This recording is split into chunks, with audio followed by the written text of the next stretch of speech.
Is this one? What episode is this one?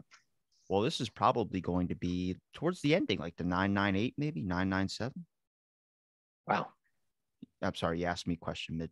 Yeah, sorry. Yeah, that's amazing. Yeah, sorry, your show, man. You take it. It's the final 10 for till we hit the 1,000 mark, and then everyone's going to there's going to be nothing. But then if you're listening to this, like, hey, maybe what happens if I wait a week and then I post again? So I can't say it's the final, because imagine if I just go, I'm craving it too much. It's like cocaine, and I hop right back into it. Except you don't do cocaine, so that we know of. Hey, how does he have this much energy? Now you found out my secret. I was going to say, look, I mean, you're always ready to go at 5:30 in the morning. Like, there's something wrong with this guy. Like, either he's got a big caffeine problem, or it's cocaine. Okay, it's cocaine. Oh. I bet you it's the caffeine problem. Like, people go, like, you drink how many energy drinks in a day? I'm like, a lot. They're like, you might need to slow it down, or your heart's not going to last. I'm like, can't we have technology? Did you see the I don't know if you saw this, but the Human Robotics Engineering Lab program that developed the new iRobot thing. Did you see that was trending on Twitter? Were they like fighting it? Were they? Oh, dude, I got to show you this, man. I hope my computer doesn't crash. But this thing is intense. And what I noticed in the background was, so they're at this robotics lab. They made, it looks exactly like a human person, man, from iRobot. That's the hashtag that was trending. And this thing, like, its shoulder starts moving, like if it's like moving, like its joints out of socket or something. Then it immediately, like, its arm starts moving, its hand starts moving, its eyes open up, and it's got the most realistic face. And it just starts looking at his hands, and it's like all astonished, like moving its fingers back and forth. And then next thing you know, this thing looks over and sees the person recording him, and he like looks surprised. And I'm like, oh, this is where you just shut it off. Just shut it off. That's all you got to do, because the whole world is going to end up getting into a spat. All right, here we go. I'll play it right here. Are we live? Yeah, we're live. Yeah. Oh, nice. Okay, nice intro. Yeah. Well, no, I never do live. This is all pre-recorded, but I don't ever edit. That's how yeah. That's that. Yeah. It's like natural conversation, Steve. Come on. Okay. It's beautiful, man. Yeah. Oh my God. Yes, I see it. Okay. Watch this. I don't think we really need sound for it. Oh, God almighty. Look at that thing's face. That is crazy. Look at the one in the background. Watch it. It notices it move. Look, you see it turn its head? Look, it looks over like, oh, he's learning. But like, just keep watching that guy in the background, dude.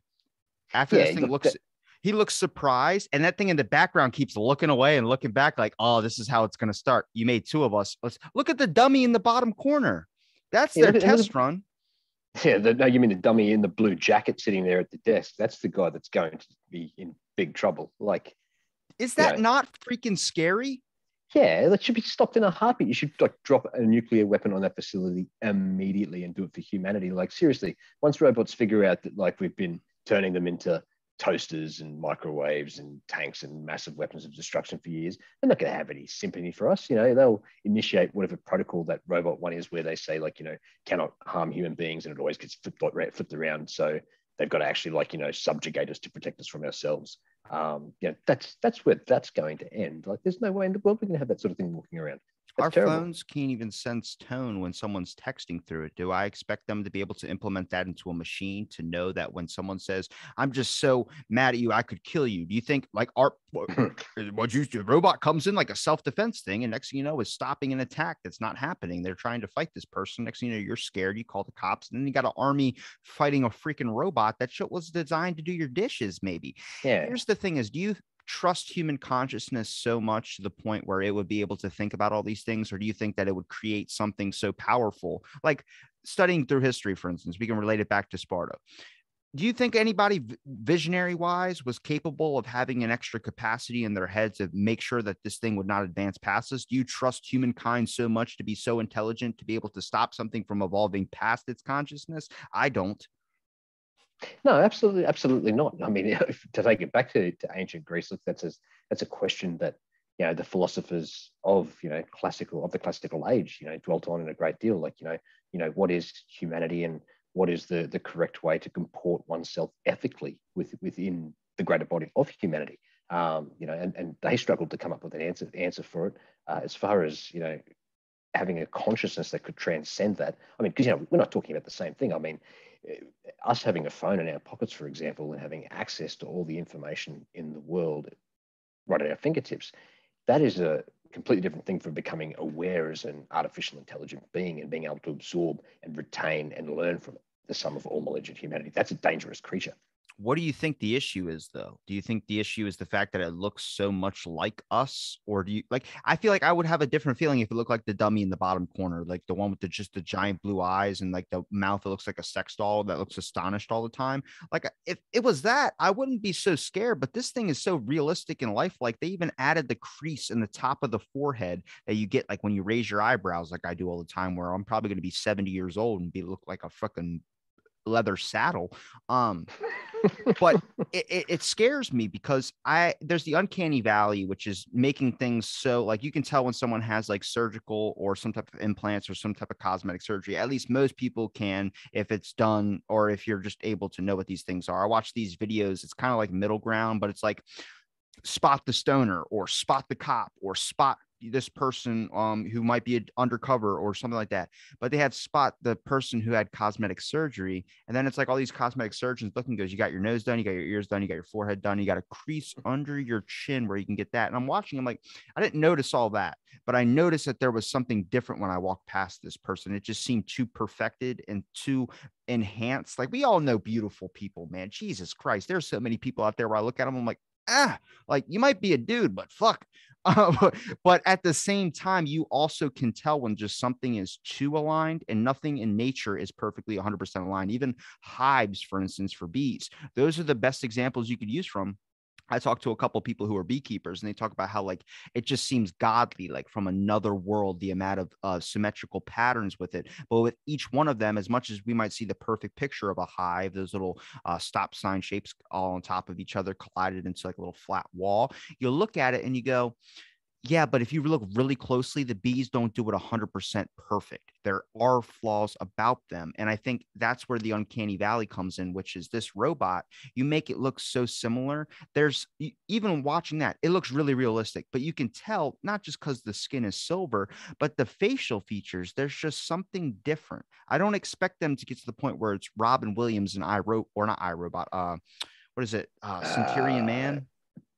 Bicentennial Man. Bicentennial Man, that's what it is. But it's maybe not like the whole skin layer, but you see that, but you can tell there's just something a little bit off. It's like when someone does get cosmetic surgery, you can tell it's a little bit off. Do you think like maybe we should just keep them so there's no human emotion attached? But then I see a whole group of people that are like, well, I want it to be realistic in case someone, which there's good qualities to it. Sorry if I'm ranting, but there's good qualities to that. If a kid loses his dad and you make a robot that looks exactly like his dad, I'm in support of that, but I'm not in support of the fact of what happens if someone loses their lover, maybe in a car crash or something, then has that robot, then they get so attached to the robot where what happens if that robot acts in self-defense and kills another human? Now you're going to maybe justify the cause differently because it's hard to sentence somebody that looks like a person. If it's a machine, you're like, fucking dismantle it. This is like, it's got real tits. Yeah, look, man, you're posing like a lot of issues there. Like, I mean, these are questions that humanity are going to have to grapple with, like in a big way. Like, if artificial intelligence is indeed sentient, how do we treat that? Like, we've got to make new laws in and around, how we can, I guess, abuse that intelligence if we choose to. What sort of conditions that we can function with amongst it. Like, there's a battlefield of ethics to contend with when you come to that sort of thing. I mean, getting back to your earlier point, I think the thing that, yeah, I mean, I would probably be less disturbed if it was, something that looks like that than, say, a creature like Ed 209 from RoboCop coming around a corner. Like, that would start freaking the shit out of me. So I guess, like, if these things are supposed to become, in a sense, chattel slaves, I think that's probably the ideal idea, isn't it? They start being nannies for our children and taking over the menial tasks and things like that. Like, I would prefer something like that, giving my baby a bottle of milk than, yeah, Ed 209, because that's going to, give the kid nightmares forever. But there's always been this thing with automaton, like, like objects that appear to move by themselves and often, resemble, humans in different features and things like that. Like, I've always found those sorts of things to be particularly freaky, because they mimic what we do, when human beings are designed to recognize other human beings, and like, you know, we focus in very closely on people's motions and what they do and what they get up to, and to see like an object that should be inanimate move like that, like that's really disturbing. So yeah, look, that video just freaks me out. That sort of stuff, I'm more scared of that than anything else. Well, society has always been kind of on the cusp of this type of innovative technology. I think maybe the issue that I also might have with it as well too is that I never saw any videos before this. Like I thought they gave up on it. Like there used to be it's like some type of center for cancer study or some type of weird name that seems like it's doing like maybe studying for cancer. No, it studies existential risk, which is that it's a bunch of people in a laboratory that monitor technology to make sure it doesn't advance past human capabilities. And if you do see something like a major technology innovation that is known to the public, you're able to monitor it so it's not like a Skynet scenario. My issue is that I thought people gave up on the whole, like, well, we're going to create Terminators, so let's not worry about making an artificial AI better than us. Let's just make sure we can still control it, but let's implement that technology into human capacity. Now I'm realizing it's like going to Harvard South and then Harvard North. There's two of those motherfuckers, and this one is not just implementing technology into you. It's also, well, there's this video now where we have these robots. I'm like, all I've ever seen on Snapchat or Twitter or anything in the news when it comes to science today is person gets an neural implant, person gets this, person gets that. All human capabilities of expanding a person's mind or expanding maybe the capabilities of what a human is. So I never saw an artificial thing like this. I see the DARPA robots, sure, but they look like one of those toys you get from Toys R Us, except this thing runs really fast. Like they have one that's able to run like 40 miles an hour. But then I see this and I'm like, oh my God, there's secret stuff hidden, and I don't know what else is out there, which I'm now getting to the point where it links back, like we said, to ancient history. War. This is going to give more of a causality for war when you can just expel a bunch of robots at people rather than lose a human life. Obviously, yeah. I mean, yeah, historically, that's what we've done. We've replaced the peasant, the disposable ninja, the proletariat, the head count with robots. Of course, yeah. There's going to be tech lords, so to speak, commanding divisions and battalions of these things, and they're going to march against each other, obviously, and fight the battles that way. Yeah, for 100%. I mean, that's the attraction of obviously drone technology as it currently stands in modern warfare, to be able to fight your battles without the loss of any human life. That just gives one more feather in the cap of people that would want to do such a thing at the end of the day. You think, I probably think, at least from talking to so many people and kind of understanding more and more about the innovation of human capacity, I think people worry about war taking us out. I'm not super worried about, like, that was always the biggest fear, especially even before I was born, was, oh my God, nuclear threats. We're all going to nukes. They're going to launch nukes. Now I think the actual maybe end is probably of humankind's own doing, not really climate change. Maybe I think it's more of a capacity of our technology is going to advance so much, which is like business has always been about expanding, and they skip steps.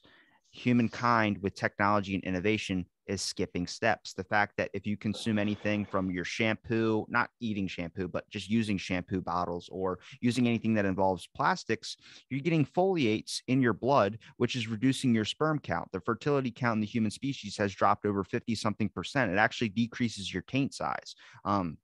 I know that's a weird way to measure, but it's a weird primal thing, like apes, for instance. The bigger, like, depending on how many male chimps are in the area, the male chimp's taint will be bigger or smaller, depending, because it lets you the capacity of trying to be primal, which it's this whole scientific testosterone type of induced amount to the amount of female chimps that are in the area. But then, I mean, for our generations, my generation's sperm count, and then the ones following over and over again, you hear more about miscarriages, you hear more about infertility issues, you hear so much about it because we're basically destroying our reproducing factors, which I think probably in the next 60, 70 years, we'll probably have machines that'll be helping us out. That's why CRISPR was such an innovative thing. They're going to have a better form of CRISPR that's going to be nailed down to where you probably have test tube babies all the time. And the weird part is that's going to be normal at one point. Society has a very, very weird dip of the toes in something new. It's kind of like when I go to my same restaurant every day and I get chicken tenders and French fries because I'm a fucking child and I enjoy that.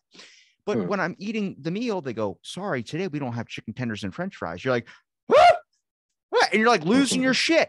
because you need your chicken tenders and French fries. But then, like, you get used to, okay, well, now they stop serving that on the menu. I'm going to constantly do burgers. And then you're just doing burgers now. You're on a new kick. The robot video, surprising now. I bet you in like a day or so, it'll be like, I'm used to the new robot stuff. It's like the Ghislaine Maxwell trial. I'm the only person in the fucking world that cares about that shit. And they're not putting it on the TV. And everyone else is like, I'll find something else. I'm like, what? The very first day this was all coming out, you were retweeting articles and signaling flags to everyone in the tribe. Now you're what? It's 3 days in or 4 days in or however, whenever this goes up in, and you're just over it. Like, I'm going to watch it, or I'm going to try and find out and follow it every single day for all 6 weeks. And hopefully someone gives me an outline at the ending. Yeah. It's actually interesting because, like, if you look at, say, the Kyle Rittenhouse trial, that's one where the the left and the right had their narrative, and they were going sort of hard at it, and I was sort of across both sides of it. But in the case of Maxwell, that's a different kettle of fish, because the implications, the people that are implicated on being on Epstein's rape island and his plane, from his flight logs, they come from both sides of the aisle, so really both sides of the media, the right and the left leaning sides, so Fox and MSNBC and those sorts of guys. Nobody's saying anything about it really. Like, it's very much like almost radio silence on the entire event. I mean, there are people reporting, but there's not good information coming out of it. Like, we're not going to find anything out from that. I'm pro, like, I know Australia's been banning a lot of American media. At least that's what I've heard or seen in articles. I don't know if that's true. I know there's been talks about Joe Rogan. I know they made an advertisement about Joe Rogan, talking about, like, call Joe, whether it was a sketch show or whatever it was. Sketch show. Yeah. I'm supportive of that. I think that all of our media is constantly focused on other people's business, and I think that it needs to be kind of reduced to your own thing. Like, here's a weird thought. I saw Ted Nugent, which that dude is ramped up to like 10 levels higher than I've ever seen before. But I mean, he's apparently a big Trumper. I don't know if you know who Ted Nugent is. Yeah, I know Ted Nugent. Okay. He's a big, like, guns. I want my guns and guns. But he mentioned something in a podcast with Joe Rogan. And at the ending, he was like, did you notice what Biden said? And Biden was talking about, like, what do you need guns for? Why your guns aren't going to do anything. We have nukes, we have tanks, we have all this type of stuff. And, like, just hearing that, I think the shift has kind of changed, which is kind of like with COVID, for instance, the shift changed from more about, like, protecting yourself. Now it's like you have to make sure other people are protecting themselves, so it protects you. Like, it's been extended to a whole different branch, which somehow slipped through and completely just manipulated a bunch of people. But the president, for instance, the president was supposed to be a voice for the people. That means he was doing the things that he would do for the people, as in the people control the president. Now it's the other way around. And I start wondering when that shift's going to happen. And I see this in every single thing now. I start to wonder, what's it going to be like in 5 years? What's it going to be like in 10 years? Okay, you increase homeschooling, which has gone up, I think, over like 40 something % since the COVID pandemic. Not only because you have to, but also now even schools are back open. School shooters happening so much more now because people don't know what the hell to do. People are just afraid. I had my buddy who's got a small child who's not even going into school yet, and probably for the next couple of years. He was just born like a couple of months ago. And he's like, dude, I'm worried about this. And I'm like, I get that you're worried. Hopefully there's a shift, but I get it. But here's where we start getting into the competitiveness of people again.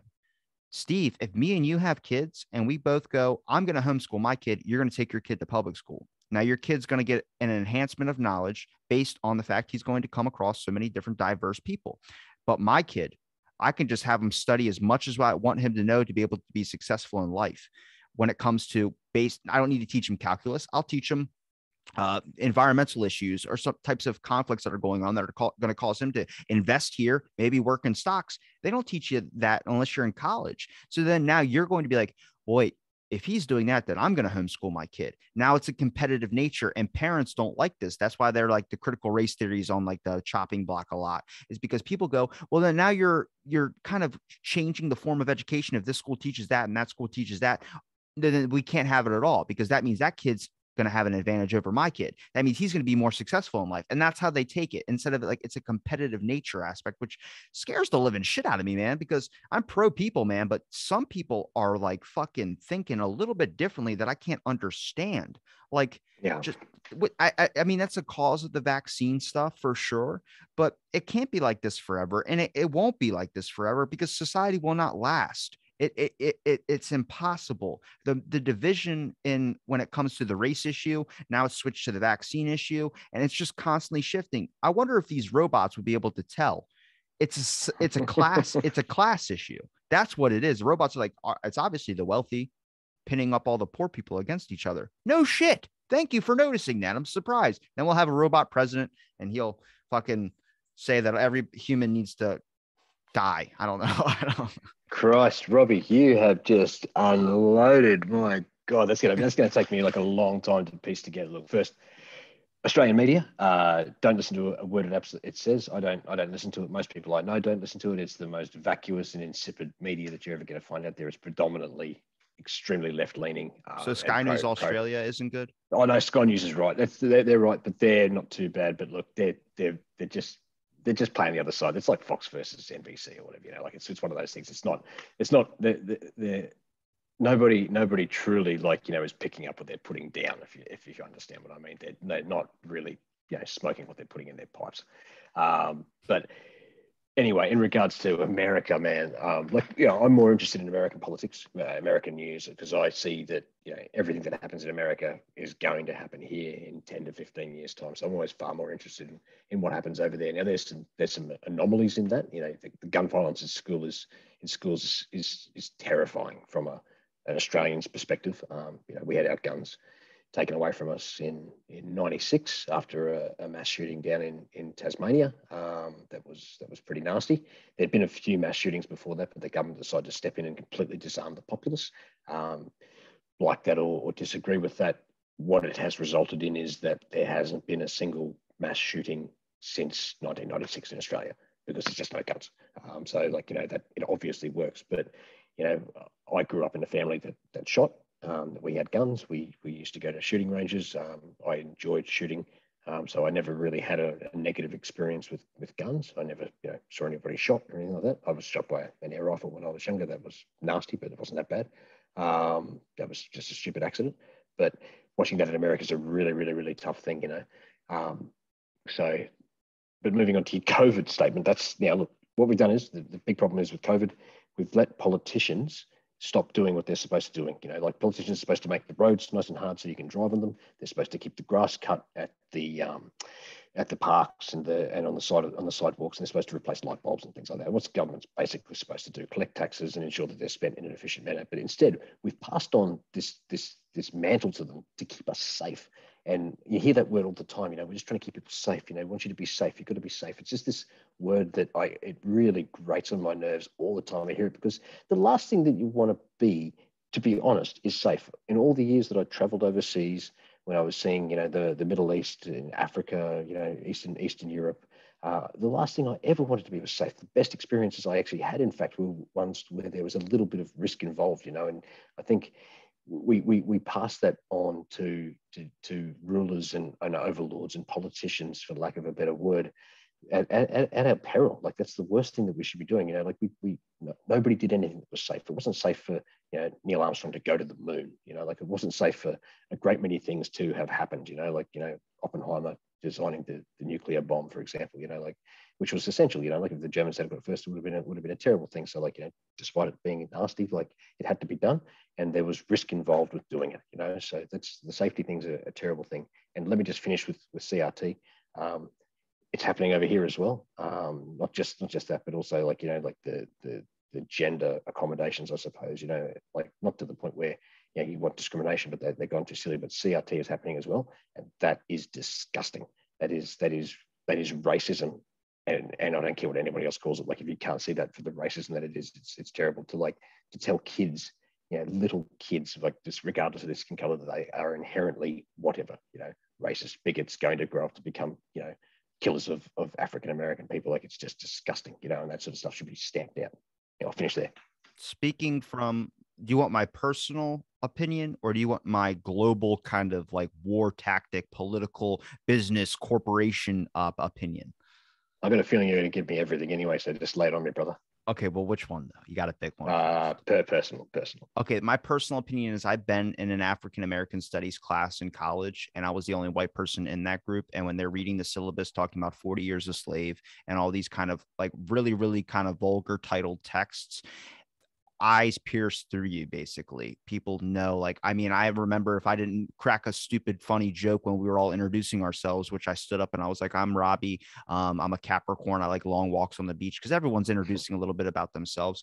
Afterwards, a dude high-fived me and he said, hey, man, you know, after this, we were all getting ready to like jump you, because it was just angering us being in that room, everyone of this ethnicity, and then me being the outcast, and then hearing all these horrible stories that were getting read. And that's kind of what critical race theory is. It is a sense of showing the diversity aspects of things, but it's not talking about them and making common discourse. It's more shaming and then not really moving on past that. You cannot ban kids that are coming up talking about, well, your forefathers or you did this. They didn't do shit.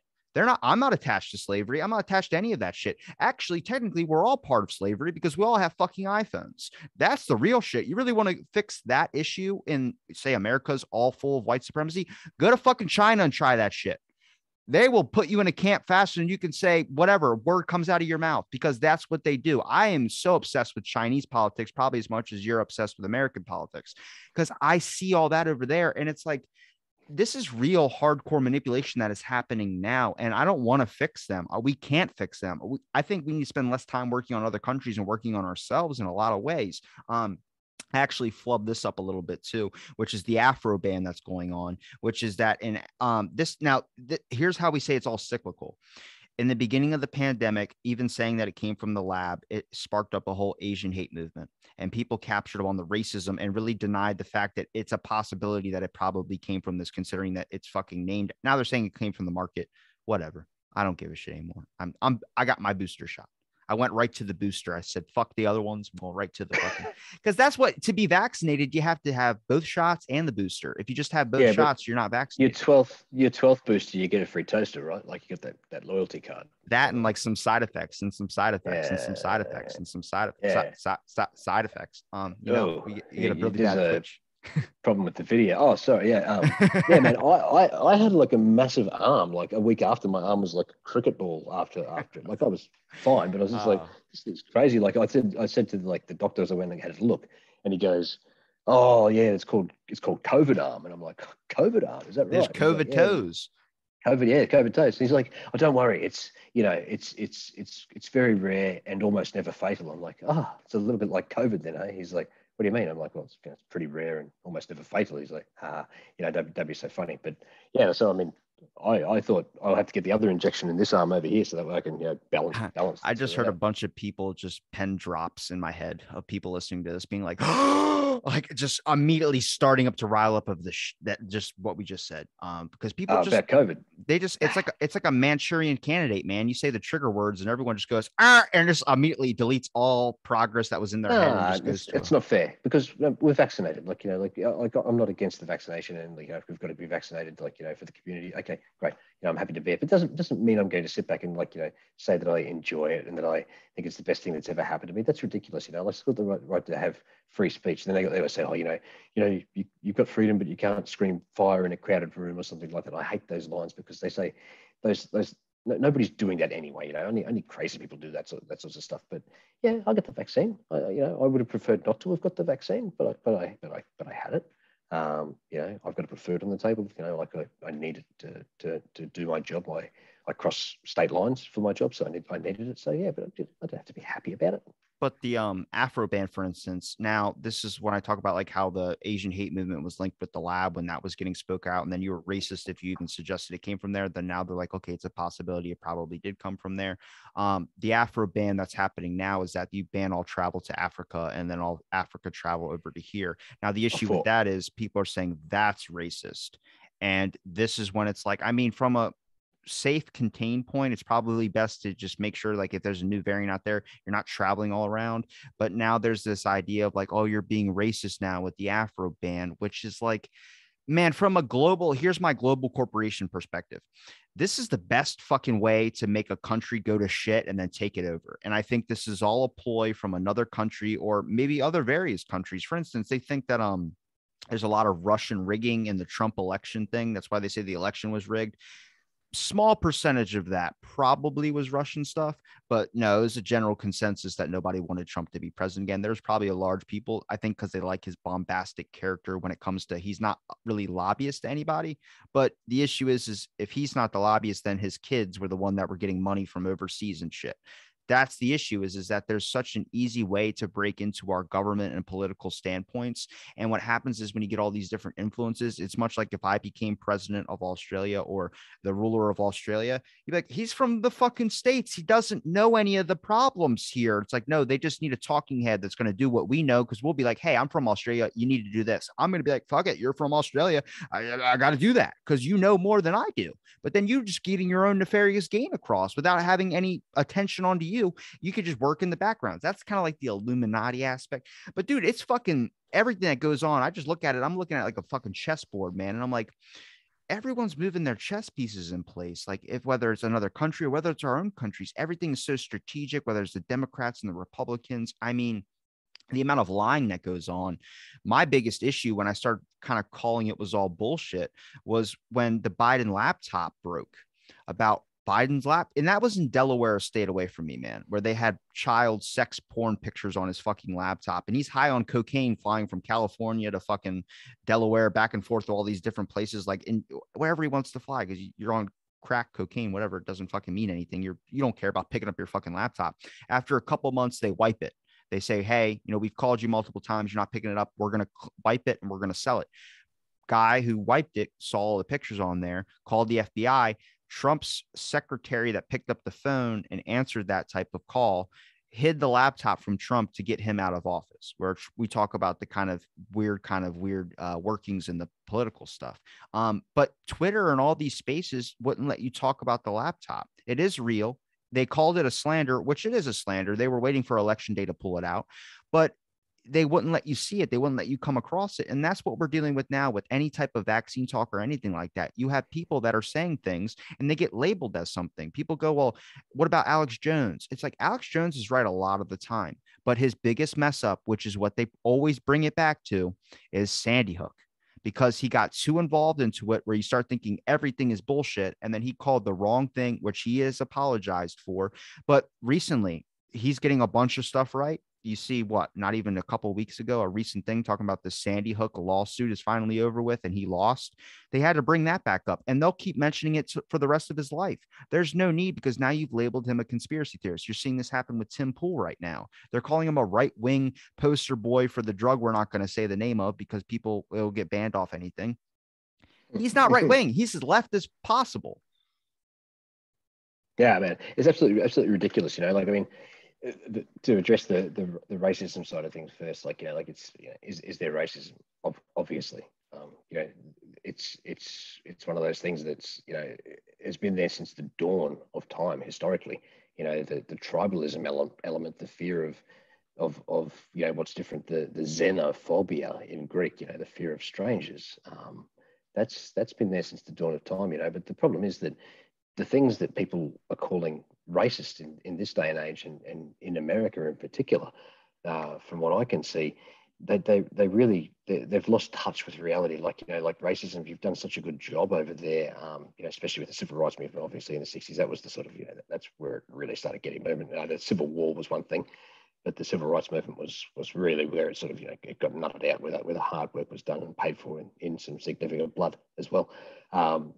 To the point where now we don't understand true racism. Like, racism isn't using the wrong word or term for something, in completely innocent fascism. Like fashion racism is like, lit crosses in front yards. It's men in white hoods. It's people hanging from trees. Like it's segregation. It's different benches to sit on. It's people have lost touch with what it is. So it just gets used as this catch-all pejorative that shuts down discussion. That once somebody pulls that trigger of racism, then that's it. No more discussion can be had, because you're a racist and nobody wants to be called that because most people abhor the idea of it. So it's nowhere near as bad as it once was, and like so many things are getting better than they ever have been. So people just, I don't know, they're really clutching at straws. What's that saying? When all you have is a hammer, everything looks like a nail, and that's just the way it is right now.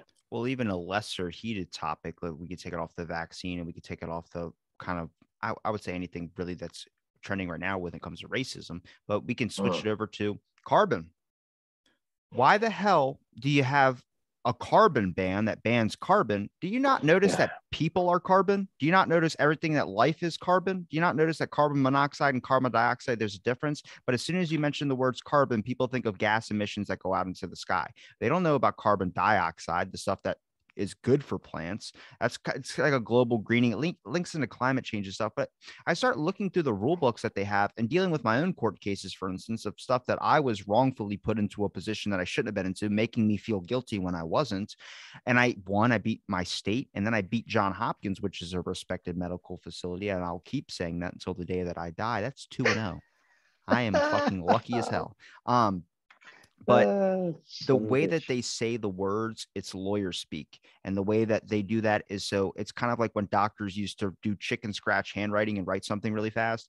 In case there is a mess up, they could say, well, that's not what that says. You actually gave them the wrong dosage. It's to cover their own ass, which they were taught in medical school like 10, 15 years ago. And I bet you it's still going on today. It's a great way to cover your ass. That's the issue is that there's not really a whole lot of accountability on things. And when you put a carbon ban out there saying we're going to ban carbon, dude, I guarantee you in the next 10 years, we're going to see all electric cars. Like that's not a maybe. There's going to be people that hold the classics, but every company is now doing electric cars and you got to play by their rules. You got to play by our guidelines. I mean, it's so strange because I think it seems so foreign to us now, but I guarantee if we look back on this episode, maybe 5 years from now, it's going to be like, well, wow, we really didn't even know what was coming down the pike. SpaceX. Does anybody remember Elon Musk where he was going to bring up his rocket that would go up and then also land? He's been doing multiple missions with those now where I think he's on like his 15th rocket that goes up and lands now. He's got it down to a science. The very first time it happened, it was like, we did it. Oh my God, he did it. And it's like this crazy giant, like, holy shit, celebrate, kiss your sister, kiss your cousin. It doesn't fucking matter. Now it's like, oh, it's happening all the time. Now it's normal. It's now like, okay, now we got a way that we can keep reusing rockets. Sooner or later, you see more electric cars. I remember when there was just one at my gas station. Now there's 10. Now there's going to end up being 15. They're remodeling it again. I start going, this gas thing is going to get so high up. It's almost like it's 330 something up here, which is higher than it's ever been. There's actually people putting Biden stickers on it. It's pointing to the gas price like, look what I did or something like that on it. It's fucking crazy. Biden or Brandon, is it? Brandon is his son, isn't it? I don't know. What's this Let's Go Brandon business? Oh yeah, that's right. Yeah, I haven't heard that in a while. I see people wearing the shirts and stuff, but yeah, they were at a NASCAR thing, and I think the reporter, I don't know if she was recovering from it, but I think she might have just misheard because I don't know if anybody's ever been like on the actual like NASCAR track trying to hear a whole group of people. Like they might have like the camera picking it up, but trying to hear that is not really the easiest thing. So, I mean, if you have a whole stadium of people shouting one thing, then you could maybe possibly hear it. But even then that gets confused. So maybe she was trying to recover. I don't know. But let's go. Brandon is like a national catchphrase now. And I mean, I don't think it's his fault either. Honestly, I look at him and I just feel sad because so many people go like, Biden's my president. Biden's a hero. I'm like, if we're not going to address the mental health issue, then we're not ever going to move forward in our country on anything because you're denying something that's right clear in front of your face. And you guys can do better than that. You guys can do better than that for sure. I don't know what's going to happen in the next 5-10 years. I mean, I get nervous on a concept of the world is getting so crazy right now where people I never would have thought would have been like, I had people messaging me that used to be think I was crazy. I get labeled a conspiracy theorist. I don't think I'm a conspiracy person at all. I think I like to dive down those rabbit holes, but when I actually feel something and I get strong about something, I'll rant about something. And that's what I see with a lot of this stuff going on where I go, this is just the ultimate chess game, man. This is like, if you're watching from a grand scale view, just watch people tear their own country apart, fight everyone, make everything like this. Okay, they bring up gas prices. Then guess what happens? Well, remember that electric car they were pushing a year ago? Seems like everyone's getting an electric car now. All you had to do is raise the gas prices. Nobody wants to fill up their fucking tank anymore. Rather get an electric car where they can just charge it for way cheaper. you start to see like the manipulational tactics and the inner workings and things like that. And I go, I don't know what the fuck's gonna happen, but I'm curious and I'm scared as shit. You know what I mean? Yeah, absolutely, man. Absolutely, yeah. You brought up like climate change earlier on too, and you brought it up again. Like I'd just like to go on the record and say that like I think it is an absolute crock of shit. Like it's more like climate mania. Like is there climate change? Like is there racism? It's one of those things. Like yes, of course, but like to the degree that like at the current rate of change, like we might experience like absolute catastrophe with the world is unlivable as we know it, in about 1,000 years' time, So we've got time. Like we've only figured this out. Like I think it was like in the 60s or the 70s was the first time we Al were figured out. Gore. Like holy shit, yeah. Like we've done some. We're doing some damage to the planet. Before that, for like 10,000 years, 12,000 years, whenever the last sort of ice, I think it was about 12,000 years ago, and the last sort of proper ice age receded completely, and we started trying to like claw ourselves out of misery for thousands of years. All we were trying to do was survive. And all we're really trying to do now is lift people out of poverty, so they don't have to, worry about where they get their food from. They've got heating, they've got shelter, they've got everything they need, education and things like that. We're still concerned with that, and at the same time, we're trying to save the planet. So like they're both extremely complex problems, and these things aren't fixed in like 5-minute, news sound bites. And to speak to the carbon issue, there's two ways to solve these problems. One of them's, in my mind, very right. The other one's completely wrong. Unfortunately, the way that people are going is the completely wrong angle. Like building solar farms, that take up, thousands, in so often cases, thousands of hectares of land, to produce minimal power requirements with solar panels that degrade over time and create waste and that sort of stuff, of their own. Like the downward impact on the environment from these like renewable energy projects is terrible. Whereas you could have a nuclear power plant, with modern technology. Yes, of course, we know what happens when they go wrong, but that's old technology as well.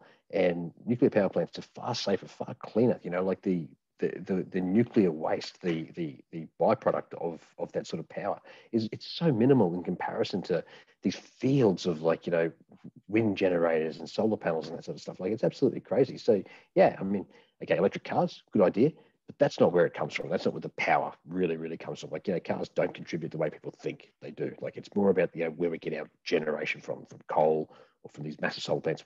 Nuclear is the way forward. It actually the wires that they use in the electricity and the cables actually cost more carbon to create those wires, but their whole thought is that if you're able to create those types of things, next thing you know, you won't have to worry about making anymore because they'll have enough cars up there. I'm like, nobody just stops making one thing. They keep going and going and going and making better versions of that. It's a crock of shit, man. Yeah. I want to pull up because another big argument to fixing climate change, for instance, is also going vegan. And I want to bring up the bad parts about going vegan, which people don't even realize. Robbie, bring it all up, man. Like I'm ready to rock and roll. Like, yeah, bring these things, as I have to tell you. So I enjoy. This is another thing that I was listening to a podcast with Ted Nugent. World will drop it. So global land, for instance. So when they're going, when you see these giant farms and people bring up like, soy farms, for instance, or all these types of farms, nobody realizes the damage it costs to the land of just making only one crop grow on that whole monocultures. Yeah. So there's literally these trucks that have all these, rabbits, all these types of things, crows following these trucks that are just littered with dead corpses of animals that inhabited that area, all because you wanted to agricultural farm a certain type of plant there. You're killing the plants that are there that naturally grow there, and then because you just want it's like having the bulldog, for instance, or one of the bulldogs, their nose is so scrunched up together, and all you have to do is let it breed outside of its little breed, and it would fix the whole breathing issue that it has, so they don't die so young. But people like that aesthetic look of it, and they don't want to lose it, so they keep breeding this thing over and over again and let it live a miserable life. I'm trying to make sure this is the right article. That's a decent analogy for somebody looking for a video at the same time. Joseph, give me some filler. Give me some filler sound. Yeah, man. Yeah, look, absolutely. Those things terrible too. Where do you stand on vegan and meat? Yeah, look, I'm people want to eat vegan. I don't see go for it, but I'm not going to eat vegan. That's not how we evolved. We evolved as omnivores. If we weren't omnivores, we wouldn't have gone down this path of evolution. It's adaptability. It's the ability to be able to, survive in thick or thin environmental conditions. So look, there's no evolutionary reason why vegan's a good idea. And to be frank, some of the things that I have had that are vegan are disgusting, absolutely disgusting. And in a lot of cases, if you look into the background of them, they have lots of terrible sorts of oils and fats inside of them and things like that. So maybe not fats so much, but the oils that they use are extremely high in, it's bad shit for your body. So I'm not, really big. And then as far as the religious aspect of veganism goes, then, no, that can, get the hell out of here. It's, I'm happy for people to, go ahead and believe in whatever they want to, but don't proselytize, what you're on about. It just, I don't enjoy that side of it. So this is one of the points. This is one of the points that was raised. This is on ABC News. This was one of the points that were raised. Are you seeing what I'm seeing? The video hasn't popped up yet. There we go. Yeah, got it. So this is on ABC News. So it says the animals in this case are mice and moles and rabbits and other creatures that are run over by tractors or lose their habitat to make way for farming. So they are not visible as cattle, he says. And that, Davis says, gives rise to a fundamental question. What is that? Is it okay to make it? Is it okay to kill animals of this field so we can eat vegetables or fruits, but not pigs or chickens or cows? So you're basically just dividing, okay, we're going to keep the cows and pigs all safe, the ones that cause the major carbon emissions, which is a point they'll raise up. Or you're worried about all the little rabbits and all the other things that are living there that are trying to survive with giant families and everything that you're basically murdering. So any disruption of the land, whether it be farm or to build subdivisions, reduces the amount of land left for other animals, resulting in the deaths of many. And Davis, a professor of animal science at Oregon State, who grew up on a farm, says as a child he saw animals killed by the routine operation of farm machinery. So there's no way to have a bloodless farm. If they say they don't want to kill an animal so they can eat, I think their conclusion is misguided because they are killing animals so that they can eat that vegetarian diet. Davis says those animals happen to be a little bit invisible. They are not obvious to a man on the street as killing a steer in the slaughterhouse, but nonetheless, it's still going on. Which is just a good point if anybody brings up oh, you're slaughtering animals, you're doing this type of thing. Nothing is ever clean. Even when Trump was clean coal. We're in the States, for instance, with coal, we have a naturally cleaner coal than all the others, but we also put giant windscreens and all these types of things that filter out, making less emissions from our coal power plants. There's a way to do it effectively. It's just, are they doing it effectively? And a lot of people aren't, because half of these nuclear facilities, they're 36, 46, 50 something years built, way past maintenance, way past redone, way past what they're supposed to be, which is where you get a Chernobyl happening.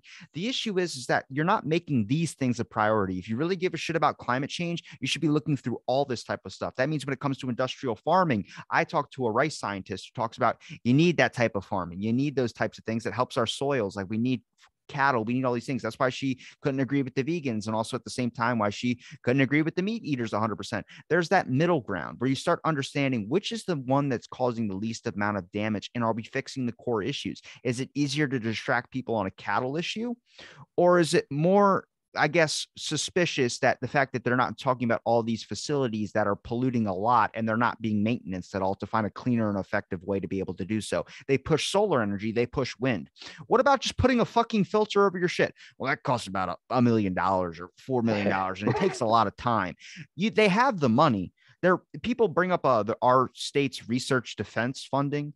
It's only 25%, and they go, that should be lower. Fuck no, raise it up higher. Why don't you talk about the $6.3 trillion that they lost and don't have fucking receipts to? Where do you think that went? That wasn't in defense funding. That was fuck me money. And that's whatever, 25% of defense funding, there's 75% that's fuck me money, which just goes wherever the hell they feel like they want to throw it at a wall and let it stick.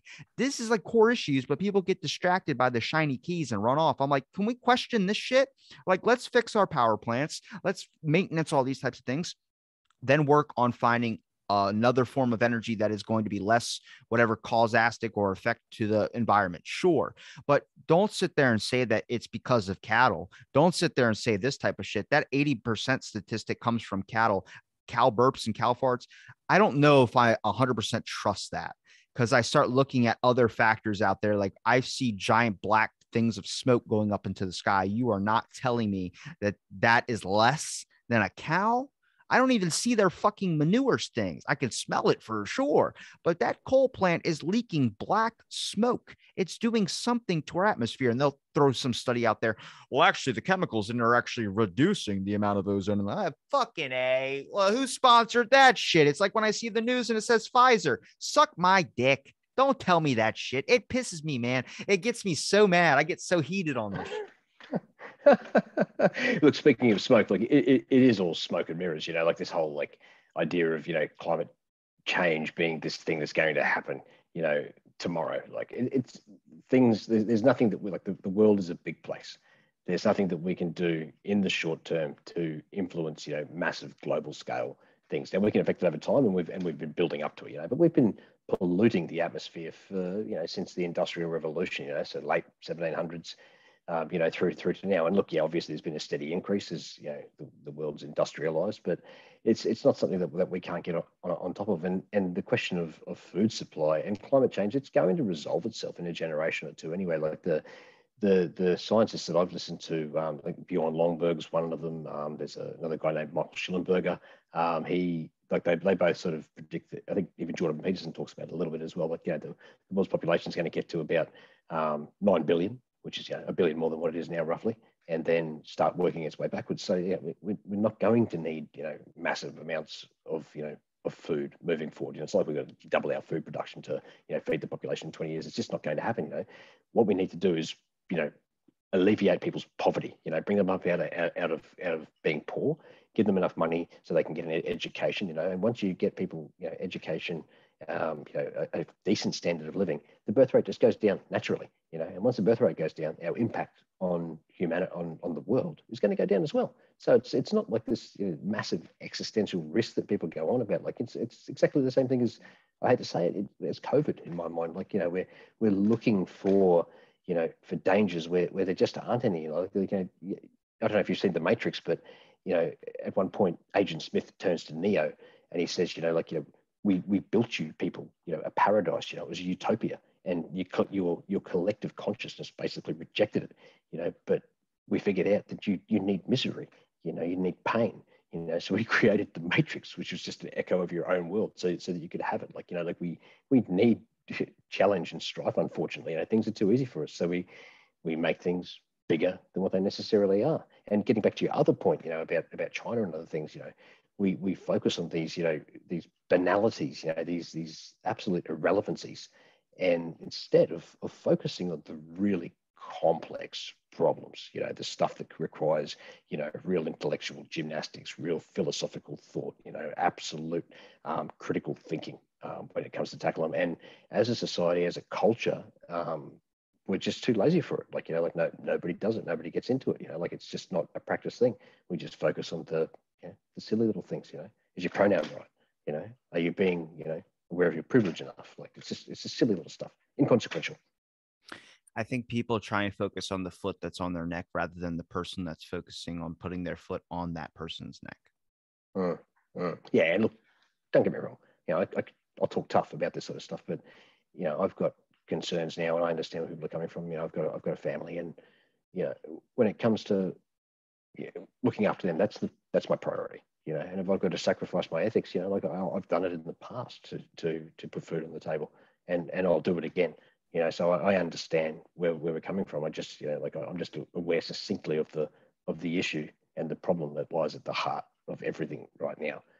But I'm as unsure as everybody else how to deal with it, and equally complicit in perpetuating it. So yeah, I think the main point for people to take away is an aspect of this isn't us saying that you're wrong and we're right. This is an aspect of just talking about there's other issues. I think the best part about discourse or best part about conversation is the fact that you get an insight into something you might not have seen. I mean, that's the one thing I probably learned throughout doing this show. It's just another thing that I'm not even thinking about. And I guarantee you, with everything I said, there's probably another thing I'm not thinking about. There's so many perspectives out there, but it's important to just listen to another person's. And I get so upset when someone dismisses another person's perspective, because that means you're devaluing who that person is, like they're a lesser intelligence than you. We're all in the same playing field, and we all have different areas of information in different categories. But if that person would, let's say, You're mean to that person. You're driving your car runs out of gas. You pull over to this, or you walk over to this gas station. You see that person behind the counter. You think they're going to help you? You really think they're going to help you after you were just an asshole to them? No, they're not going to help you. Their dad owns the gas station. They don't have to give you any gas. It's not their right to. They don't care about your money. They say, go fuck off. You start to realize that we all help each other in very, very small ways. And whether we're all interconnected or all this type of frequency you ever want to talk about, I think it's very, very important not to try and devalue someone, which I see constantly on social media. And some of that stuff is just where I say it's just toxic. I think social media is a great place. I think it's a place to really connect with people if it's used beneficially, but they don't give you options to really make it beneficial. They make you a product, and to anything, they sell your data, they do whatever they possibly can, or they try and incentivize you to get angry by showing someone you might not agree with. I constantly get people tweets, or get, I don't know if it's my algorithm or not, but me, for instance, I'm not going to force anybody to get a shot. I'm not going to do anything. I don't want to be forced either, but I'm constantly seeing people trending that are talking about it's all these unvaccinated people that are killing us all. And I'm like, what the, you're incentivizing anger out of me, because now you're blaming people and making people feel like they're pieces of shit. That's not right. That's not right at all. There's no science. Everyone says trust the science. Show me your fucking data. The fucking, what is it? Reuters just put up the guy from Reuters just put up an article that I retweeted that got like a like, and that was it. Like, nobody wants to look into that shit. They're going to put a 55-year ban on the data from COVID for the vaccines. And then recently, apparently, like, it was just a couple of days ago, and this was like November 6th when that article came out. This one just came out a couple of days ago saying, no, their Supreme Court said you're going to show the data. And it shows in the first couple thousand, whenever, when the vaccine was out, it killed a bunch of people. It's this stuff that's been hiding. They didn't want you to know about this. They wanted to wait 55 years until everybody was dead. It's not saying they haven't got a better science now, but it's saying when you start looking at the information that they're keeping from you, why are you so reluctant to go back to them because they fit your narrative? Well, what's your narrative? Your narrative is formed on an opinion that might have some blocked data to it. I think I have so much information that's blocked from me. I'm fucking nervous if, like, we check our primal roots that they're keeping from us, like way back in the day, we're all fucking cannibals, but they're hiding that history from us. Or what happened to the giants? Where did they go? Oh, they just vanished. Okay, that sounds sketchy. Did we hunt them to extinction? Are you afraid to tell us? Because if we found out we killed a whole species of people, people can't even deal with the fact that there was slavery in this country or whatever a couple hundred years ago. They're still fucking freaking out and killing people over that shit. So if we killed a whole species, a race of people that were just super large and tall, do you think they're going to be happy with that shit? No. That's the whole thing, is the government goes, you can't handle it, so we're not going to give it to you. Fuck that. I want to know about it. And I'm upset that they're doing that to us. And I'm upset that society has to look so soft that people can't handle information. They can't process it properly. They have to fight. They have to do everything that distracts from the main problem. That's not right. That's the hindrance of growth as a society. I see that bar decreasing. The population can go up, but that number of intelligence, that number of critical thought, that number of just talking and conversating and doing whatever you possibly can is just decreasing. Yeah, absolutely, man. And look, that's why what you're doing right now and what you've done for the past few years is so important. You know, like, dialogue is the only way to properly discuss things. You know, long form dialogue. You know, like, obviously, yeah, Rogan and a lot of other, you know, big podcasters talk about it too. But it is just so important. You know, like in Greek, dialogos would be the translation. It basically just means, I guess, two words in Greek, but it means so much more in that the logos in Greek takes on more of almost a messianic sort of nature. It's almost a spiritual being behind itself. Like the word, the thought that's been given voice has a very, you know, spiritual, also metaphysical, also transcendental effect. So it's basically almost two gods talking to each other, you know, and like in that, you know, as individuals, as, you know, divine souls, if you like, you know, we have that spark within us, and it's a connection of two things.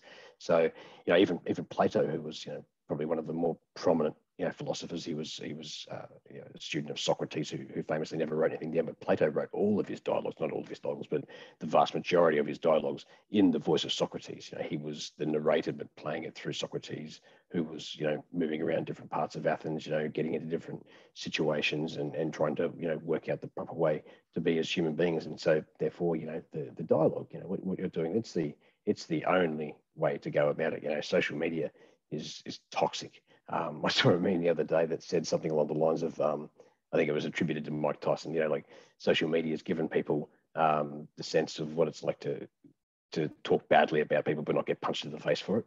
And it's just so true. Like, can you imagine the things like that I've written on there? And I say that to my nephew and their niece and my niece, because they're getting at that age where they're going through social media. So it's like, believe you me, like unless somebody says it to your face, it doesn't count. Doesn't matter what they put down in text and that sort of stuff. Like, like you get people to say it to your face. That's the only way you'll ever know for sure if somebody means it. Like they can type whatever they want. They've got absolutely no fear of reproach at all. So social media is a terrible thing. It's a scourge on humanity. I'm not sure what to do about social media. I mean, it's got some beautiful elements to it, but by and large, like it's an incredibly toxic battleground. To quote Alex Jones, your boy, be weary of AI gods. Yeah, absolutely. Yeah, that's coming. Yeah, AI.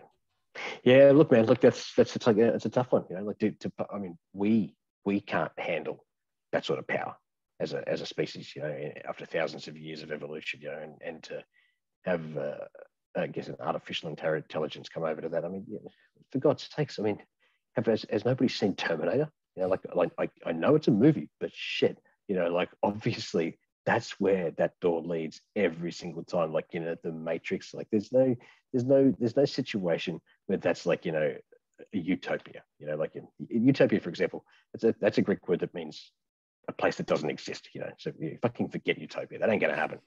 It is going to be Judgment Day. I get so mad when I see these videos because I'm like, damn it, Arnold's in his old age. Why are they waiting till now to show it? Like, he's going to be our savior, and if he dies, then we're all screwed. Oh my God, yeah. Tell me about it. Yeah, good old Arnie. That'll be gold. My son, he loves, like, he's only three and a half. He loves Predator. He's like, we watch videos before we go to bed, and he can't even talk properly. He goes like, what do you want to watch, mate? What do you want to watch? He's like, Daddy, want to watch this? I'm like, oh, okay. You want to watch Predator? All right, no worries. Yeah. That's crazy. Did you like the newer one that came out like in 2011 or 2012? What it was? I've watched I haven't actually, because we're just watching YouTube clips before he goes to bed. Like, we just watch whatever he wants. So it's often Spider-Man and things like that. So I just watch little bits and pieces of the AVP and all that sort of jazz. But I haven't actually seen a Predator apart from the first one, obviously, with Schwarzenegger, and the second one with Danny Glover. I haven't seen a Predator through its entirety for there. So yeah, but Aliens, on the other hand, I've watched all of those. Those things are I'm the opposite. I haven't seen really any Aliens, but I've seen the Predator movies. Yeah. You got to get into Aliens, man. That's in the house. I like the tech shit because I don't even have to try. They'll just kill me however they want to kill me. The newest one that I was talking about has Danny Trejo in it, and then the guy from Matrix who played Morpheus, he's in it as well too. Dude, Fishburne, yeah, it's so good. There's and the guy from Justified, the cowboy who was in Hateful Eight, he's in it as well too. Yeah.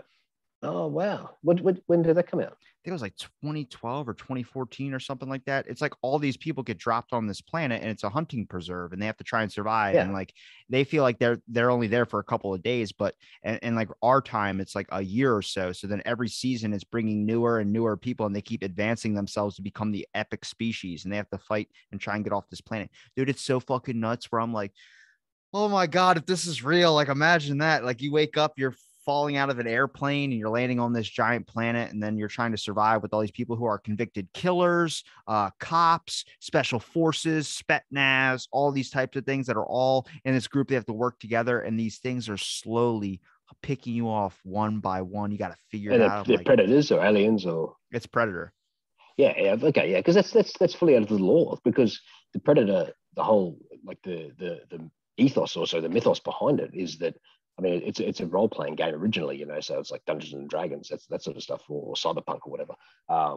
And in that world, the predators are like, they're basically like, like a warlike civilization. So they've got different castes, like they've got medical case, priestly case, they've got peasant case, and then the predators that you see in the movies are the warrior case, and they've got to go out into the universe and get battle trophies, in the form of skulls and things like that. They've got to go out and do some serious killing to become part of the warrior case.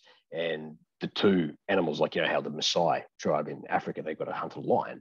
So the predators have to either hunt either humans or aliens. They're their favorite sort of, I guess, the most treasured possession to go after when it comes to hunting, because humans can work together and they can manipulate the environment that are around them. So they're a very, very prized position to kill. But also the aliens, because they are just a weapon by themselves, like everything to do, like even they bleed acid and things like that. And I think the aliens in that world were also actually genetically engineered by the predators as well. Like I'm pretty sure that they created them as something they go against. So that's a cool movie. I'll have to watch that because that sounds like it's almost straight out of the lore, because the predators actively go out into the universe and hunt us. The coolest scene, oh damn it, I want to show you. You mind if I show you it? Yeah, bring it on, man. I don't do anything. Yeah. Because it's like Danny Trejo's death scene. I don't know who Danny Trejo is, man. Show me. Is he in this clip? Is he? Yeah, he's so okay, he's the guy from Machete, you know. Oh, sorry, of course. Yeah, sorry. Yeah, he's from Heat as well. Yeah, right. Yeah, but like there's a bunch of people and he's like in a field and this predator has a little voice thing on his wristband that has the dude's voice, and he has the button, he keeps pressing it and it goes, help, help. And then they go to run and help him, and one dude stops him and goes, hey man, like in my country, he's from like Africa. He's like some type of like African warlord or something. He goes, in my country, what we do is we make one bleed, call for the rest, and then ambush the rest. And then they like stop and they're like very like curious about it. And it's just like, it's so like the predator thing to me is like the best style of manipulation when it comes to strategy, which I'm like, if you got to just understand is like that's an epic foe where I'm like, I'd rather take the giant creature that just, you know, sticks their tongue and kills you that way rather than have some type of thing that chops your, or at least hunts you down. I mean, the ultimate game is always what people are after. Is like, that's why there's the whole idea of hunting another man, because man can think different than pets. Yeah, really legit. You'd rather face aliens than predators. Get out of here, man. There's no way in the world. I'd rather face a predator any day of the week than those aliens. Those guys are freaky. Scared the shit out of me. You know, I grew up in the 80s, so like Alien and Aliens. You see, that's because you haven't watched all the Aliens movies. You haven't properly appreciated, you know, how devastating they can be. You've only seen the Predator. Like, you know, you need to get across the Alien side of things, Robbie. It was over when, I mean, well, it wasn't that big of a trend when I was growing up and stuff. There's like one or two when I was like young, but they're like too young for me to really. Yeah. But this came out in it says 2019 when the video is, but then the movie on to the sides is 2010. Okay. No, I definitely haven't seen it. Like, I think Predator 2 came out in like 92 or something like that. It says 2010 on the video, so I'm gonna say 2010. All right, bring it on. See what I'm seeing? Oh, yeah, he's a good actor, this guy. Yeah, he's cool. Is that Danny Trejo, is it? No, you'll see. Oh, this guy's out of S.H.I.E.L.D. too. Yeah, okay, yeah.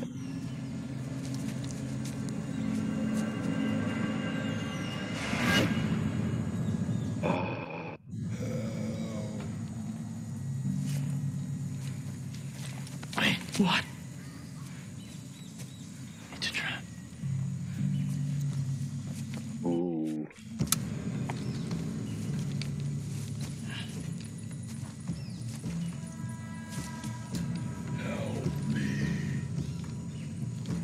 Help me. Over here.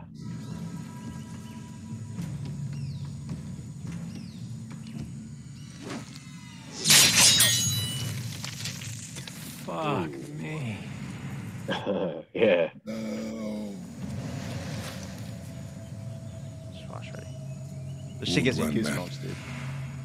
Fuck. Keep suffer. Make him bleed. Make him call out for help. And set a trap. And kill those who come.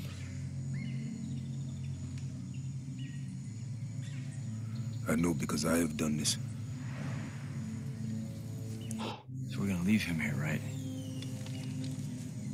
Come on, look at him. He's done. Yeah, that guy's from the S.H.I.E.L.D., man. There's nothing else we can do, right? Right?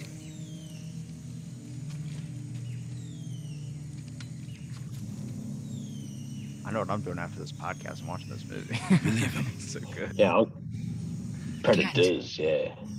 Plural. And that's on you. I just want to see this part come up. I've seen actually a clip of this where they go into like a predator camp and they have a big fight with one of them.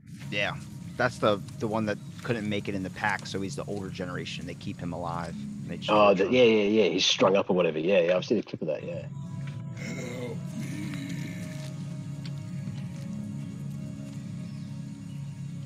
me. This is the crazy part. Ready? She's got a Comcast remote on her fucking sniper. Yeah, check that thing out. Watch, ready?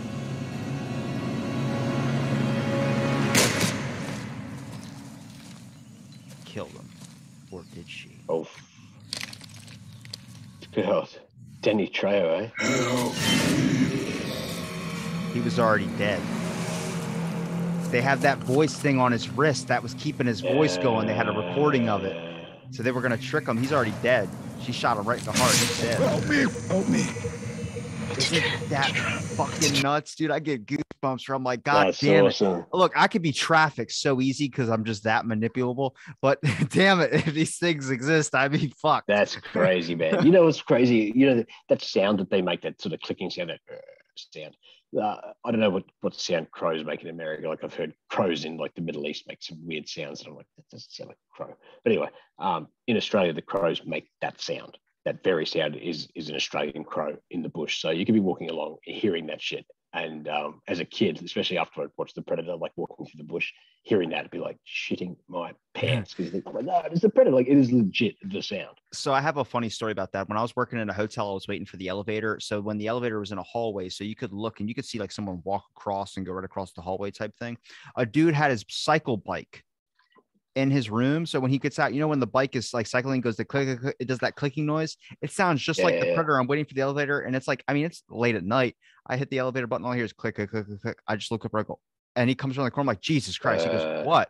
I was like, your cycle bike echoing down the hallway sounded like it was Predator coming for me. And I had just watched that movie before.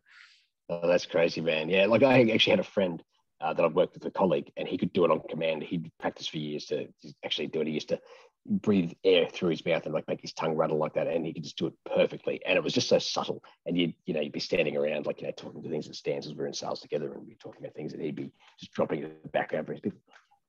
Like, it's one of those really, really distinct sounds. Hey man, let me get a plug in before like wrap up too. Like, yeah, I don't know if you saw my recent episode, but I had the opportunity to sit down and talk to Professor Paul Cartledge, who is the leading authority in the world, like in Spartan history. He has done more in the past 50 years to forward the field of Spartan research, and we got a really, really good summary of basically the last sort of year and a half of podcasts that I've done on the really early period of Sparta, like before the Battle of Thermopylae and the Battle of Plataea and all that, the Greek, like the stuff that everybody knows. So I've really tried to summarize that period that came before, because that explains why they were the way they were when it came to facing the Persians.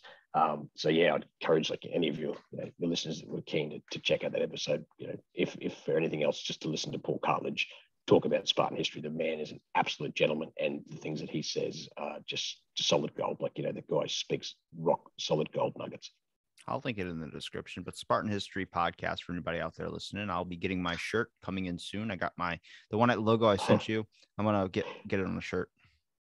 Yeah, I've actually, funnily that you mentioned that, I've had requests from listeners to produce that logo on a shirt. I've only just released that logo, updated on some of the things. I haven't fully rebranded yet, but people are saying, "Oh yeah, I'd wear that on a shirt too." So it's a great logo. It's you have a good podcast. What I'm talking about. I try and plug it where I can. Yeah, no. You're a big supporter, a big fan. No, it's been a real pleasure being on the show. I think this might be my 6th or 7th time. I think. Really, that many show already? Yeah. Well, if you count the one we did with Mark, I think this is the 6th time. I think. And yeah, I'd go on your show every day. I don't care. I'll happily sit down and talk to you. It's nice to know that you don't really have to think about pre-planned stuff. You just kind of talk and then see where it goes. That scared the shit out of me when I was first onto your show, because I spend a week, 2 weeks writing a script that I read, and I'm like, I was asking, I'm like, well, what do you want to talk about specifically? Like, we'll just have a chat, man. Like it's like a 2-word response, basically. I'm like, oh God, okay. So it's very intimidating. The typing stuff I can't do, man. I come off such like an asshole when I type stuff. I'd rather talk to you and physically hear your voice. But like I've said before, it might seem like a lot doing 1,000 episodes. It's a lot, sure. But when it comes to editing and stuff, it's so easy to do the show. Yours is like the stuff that actually takes like a lot of like research and actually getting all the facts done. Because then if you get flub up a word or you mess up a certain detail, you'll have a bunch of people that are coming at you like, well, actually, no, you're wrong on this and you're wrong on that. I'm like, I couldn't handle that. Yeah. I've actually always been worried about it. To be honest, like I'm sure I'm a bit aware of some mistakes that I've made, and I've rectified those. But there'd be no doubt other mistakes that I'm not aware of. But like my listeners are just so fantastic. Like nobody's ever like pointed it out. I'm always pretty clear about the fact that I'm not classically trained per se. And hold no sort of regards to being the expert in the field. I'm just a guy that's passionate about what I'm talking about. So, but nobody's ever reached out and said, "Oh, by the way, A, B, C, and D were incorrect with the last episode." So, touch wood, it's been reasonably correct, and I've also got the bonus of it being Spartan history. Apart from a couple of events, we know very little about them. So you can't really within reason say anything that's correct. It's all about just trying to work out and hypothesize how things were in that part of Greece. My followers are pretty good. They're pretty positive. I try and create like an equal balance of like try not to, but then people share an episode, necessarily a new person that comes on, then I get a comment like, I could tell by the way he's sitting with his legs open like a man does, trying to prove his dominance. I'm like, Jesus Christ, what the fuck are we talking about here? I'm comfortable when I sit with my legs open. Is that okay? You're manspreading there, are you? I can't see the camera doesn't have a wide enough lens on it, But, would you like a wider lens? I could do that if the show comes back. Yeah, it'd be funny to see you in like fisheye lens or something like that. That'd be gold. I'd like to get a camera on the ceiling and then just have me looking up the whole time, like while I do a podcast. Yeah, a bit of both. Yeah, you can switch between the two. Be like that'd be aspect changing. It'd be like in 35 seconds, bringing up come back down to it. Get down into it down there. Do one of those dramatic look aways, like camera off to the side, like. And this is I'll think about that. Do some star wipes and things like that. Like you owe it to the fans, no doubt. But Steve, I appreciate you for doing the final 10, or at least see where it goes from there. Guess journey is set in was it one journey is 1,000 steps or something like that, and something. Oh, look, you could just chuck whatever platitude you want into there, Robbie. You don't know a man until you've walked a mile in his moccasins, to everything is season and period underneath God. And I could just insert whatever bullshit you want, man. Like, it's a real pleasure, man, all the same. Like, it's been an absolute honor, man, to chat. And obviously, we'll be chatting regardless of the 1,000 coming back or whatever. Yeah, man, always happy to sit down and talk to you. You're a gentleman. And a scholar and a real boon to society. Thanks for listening. This episode of Out of the Blank. Stay tuned for another episode, maybe, possibly.